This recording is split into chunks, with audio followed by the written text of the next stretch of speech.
Sten-Kristian Saluveer.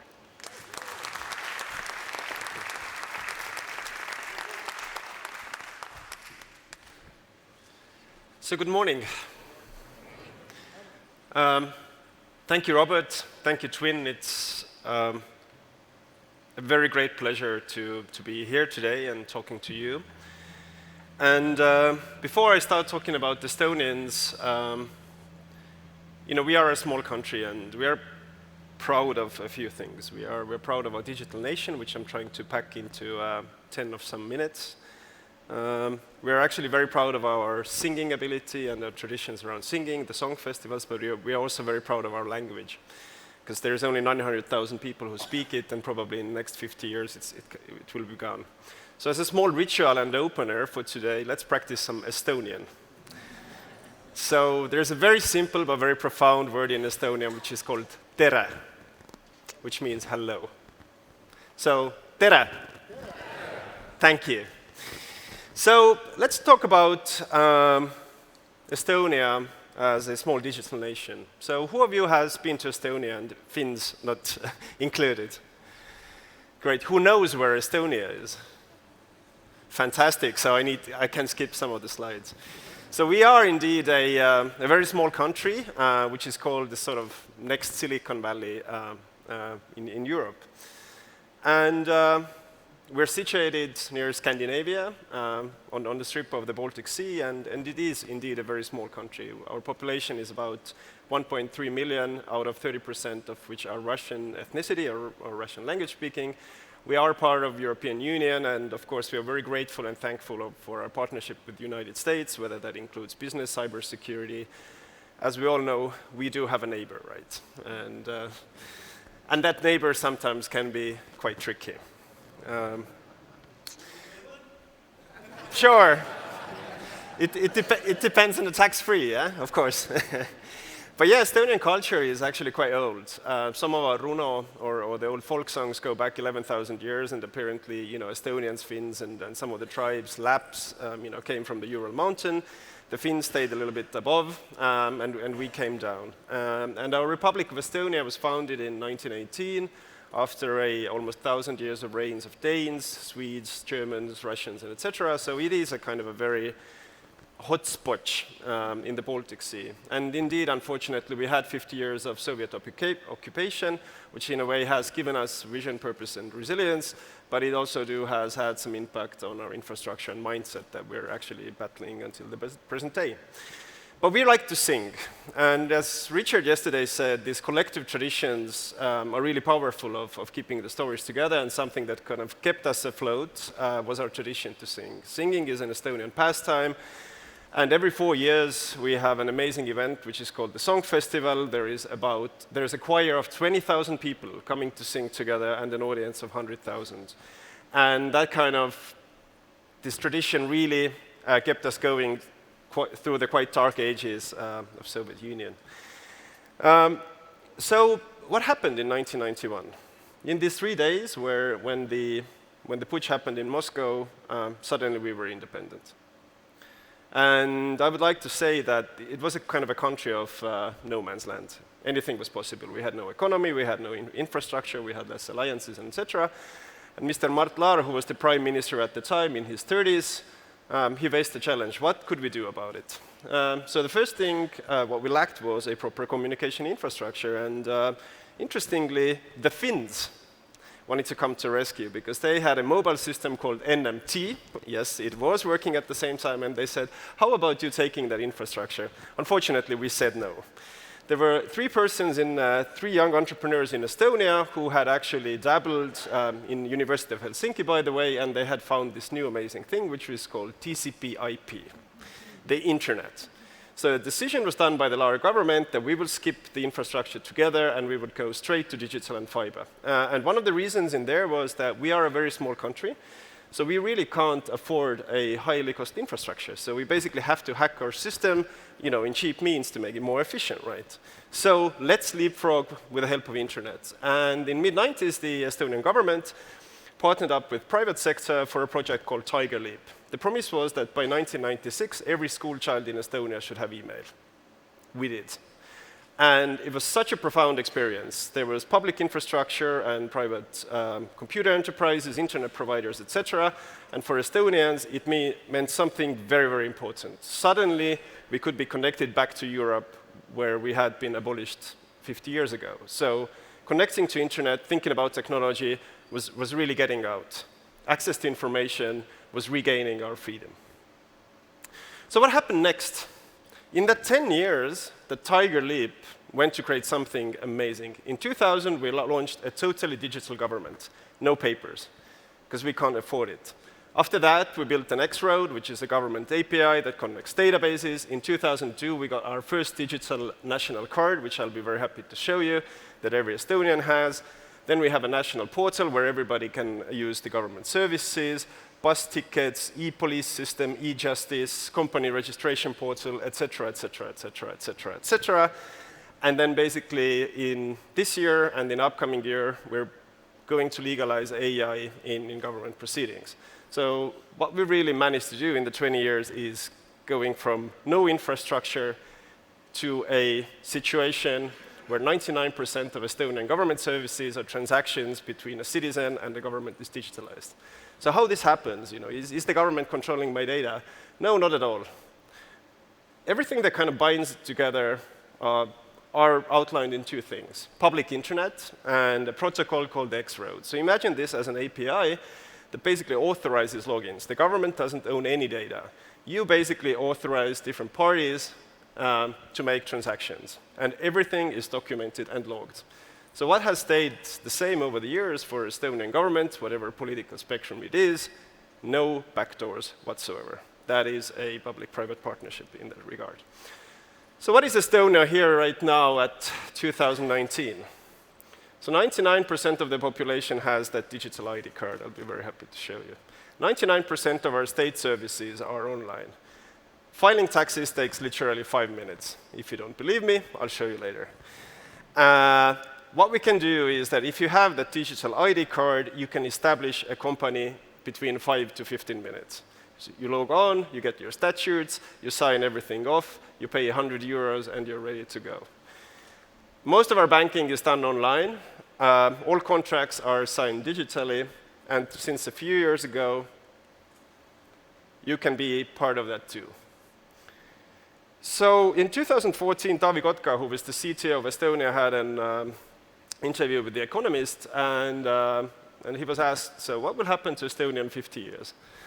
And most likely, Estonians will die out because we're a small nation. So what Taavi said was like, if Estonians will die out, let's have electronic Estonians. So what if in 10 years we would have 1 million electronic Estonians? Guess what? Economist printed it on the front page. So now we had to do it. So welcome to E-Residency. So E-Residency basically is an identification system that you, whether you're from Finland, from US, from Italy, everywhere else, you can actually use Estonian state services digitally online, independent on your location. So you can establish a company online, you can run your European transactions, you can sign documents, and etc. So you can do pretty much everything except for your permanent residency and visa. And right now, we already have 67,000 e-residents, which paid more than 70 million euros of taxes in last year.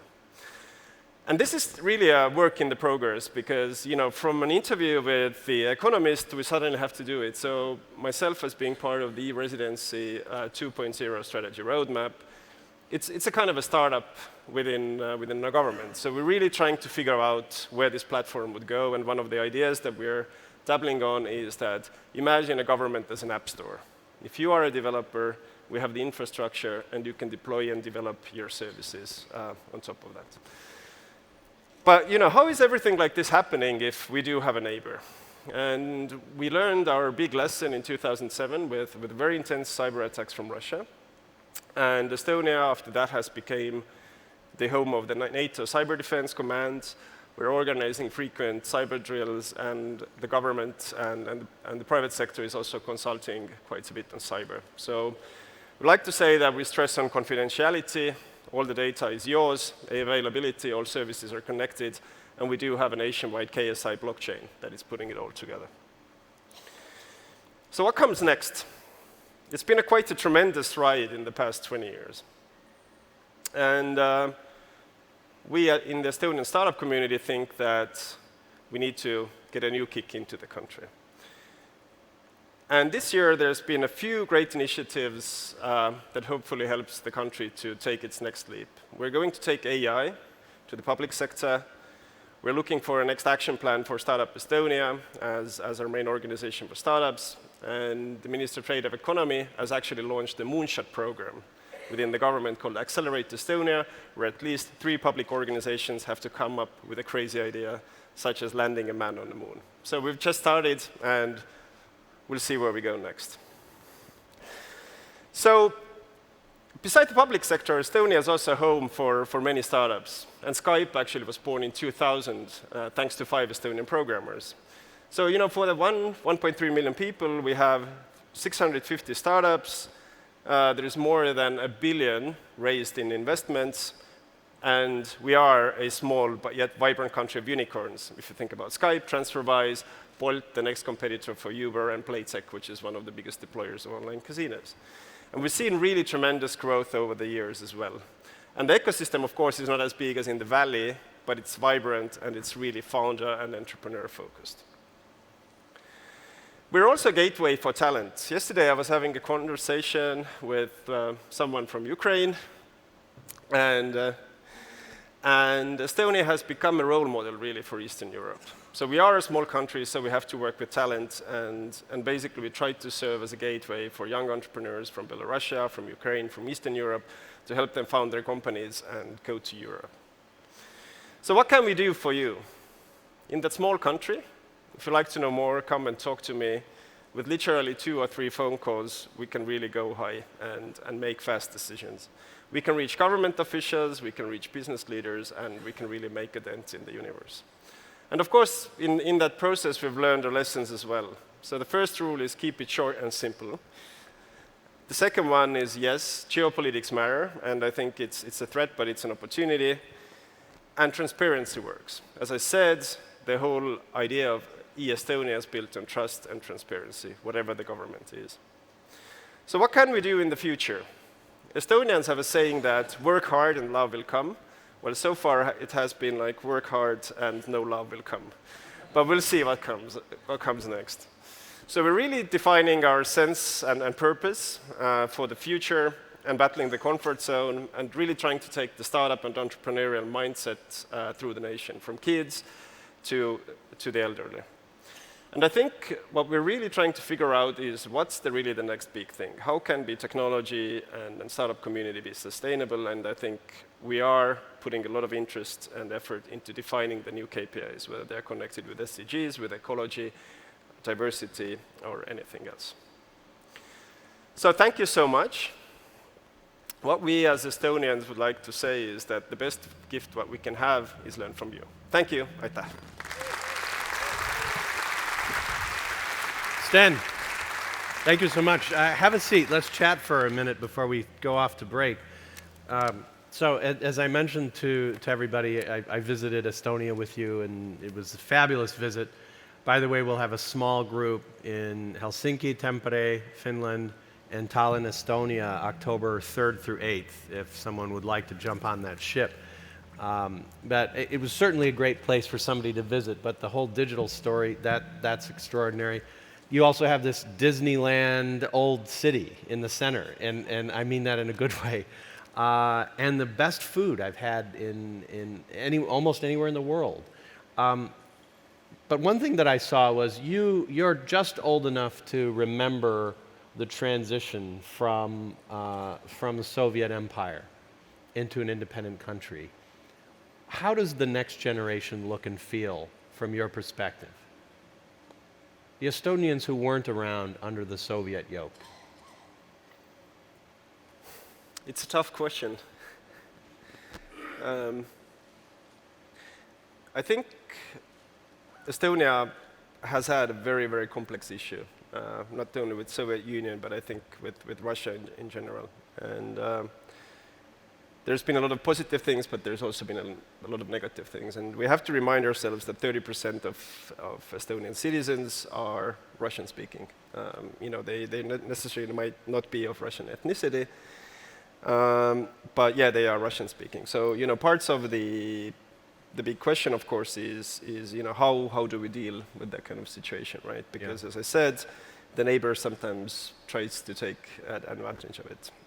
And I have to say that my parents' generation and maybe a little bit my generation was really very heavily influenced by that. However, looking into the future, in Estonia we have a city called Narva, which is an extraordinary city. If you ever have a time to visit it, please do. It's a border city between Estonia and Russia. It used to be the Venice of the Baltic Sea, and unfortunately in the 1940s it was bombed to the ground, but it still has some amazing architecture and locations, etc.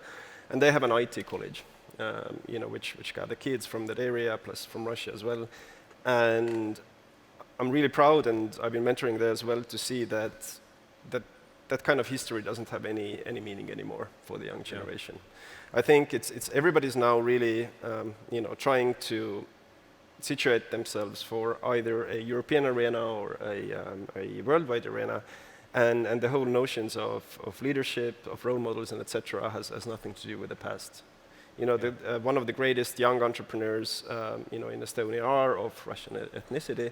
And what we also actually see with E-Residency, which is very, very interesting, is that Estonia has become a go-to destination for very high-quality Russian talent, right? Talent, yeah. Exactly. So in a way, what we really managed to do is turn that potential strategic weakness into a valuable asset. It's a very easy place to work and interact, and the culture for an outsider who's admittedly only been there once, it just seems very easy to engage with people and get to the point. It's something that I see across the Nordics. This is a very effective culture for doing business, for engaging, for working with people in other parts of the world. So, Sten-Kristian, it's 10 years from now. What do you envision to see the headline be for Estonia? The headline on The Economist for Estonia.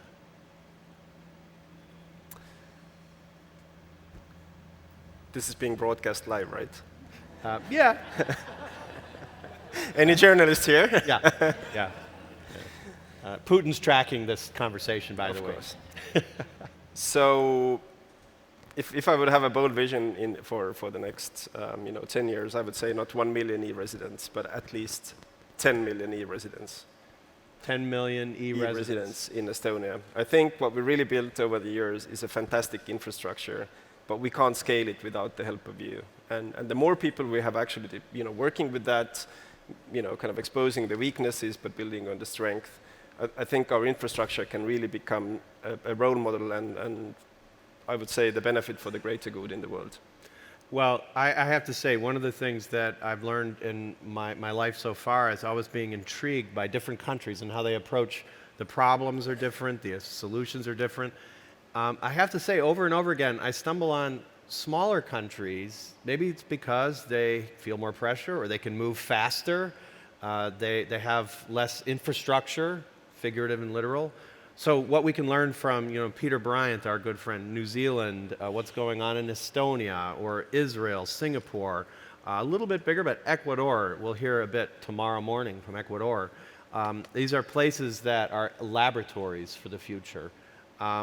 So many of us are dealing with population problems, and rather than trying to figure out how to get people and put them on a ship or a plane and move them to the middle of the countryside, you said, well, let's just have them log on. That's pretty exciting. Exactly. Sten, thanks so much. We look Thank you so much. Thank you.